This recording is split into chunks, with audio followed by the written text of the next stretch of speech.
உங்கள் சத்யாவில் குளு குளு ஏசி ஆஃபர்.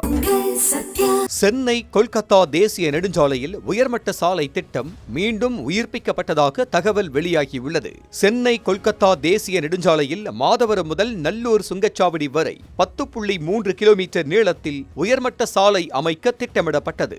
நீண்ட காலமாக கிடப்பில் போடப்பட்ட இந்த பணிக்கான திட்டத்தை தமிழக அரசின் முழு ஒத்துழைப்புக்கு பிறகு இந்திய தேசிய நெடுஞ்சாலைகள் ஆணையம் மீண்டும் முன்னெடுக்க முடிவு செய்திருக்கிறது.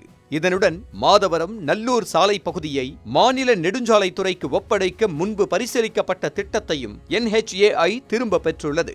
இந்த உயர்மட்ட சாலை திட்டம் முதலில் 2019 முன்மொழியப்பட்டிருந்தது.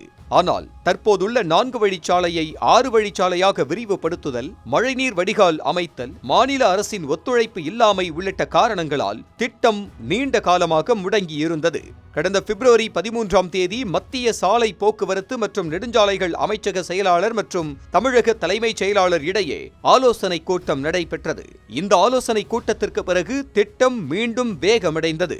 இதில் நிலம் கையகப்படுத்துதல், மழைநீர் வடிகால் அமைத்தல் மற்றும் ஆக்கிரமிப்புகளை அகற்றுதல் உள்ளிட்ட பணிகளுக்கு தமிழ்நாடு அரசு முழு ஒத்துழைப்பு வழங்க உறுதி அளித்துள்ளது. கட்டுமான பொருட்களுக்கான மாநில GST விலக்கு அளிக்கப்படும் என்ற நிபந்தனையுடன் 2019ஆம் ஆண்டின் திட்டத்தை செயல்படுத்த தேசிய நெடுஞ்சாலைத்துறை ஒப்புக்கொண்டதாக அதிகாரி ஒருவர் தெரிவித்துள்ளார். மேலும் புதுப்பிக்கப்பட்ட விரிவான திட்ட அறிக்கை தயாரிப்புடன் செயல்படுத்தும் நடைமுறைகளும் இறுதி செய்யப்படவுள்ளதாக கூறப்பட்டுள்ளது.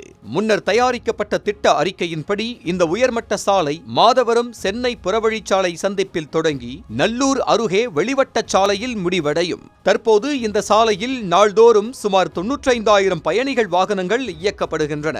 இதனால் நெரிசல் மிகுந்த நேரங்களில் வெறும் 10 கிலோமீட்டர் தூரத்தை கடக்கவே 75 முதல் 90 நிமிடங்கள் வரை ஆகிறது.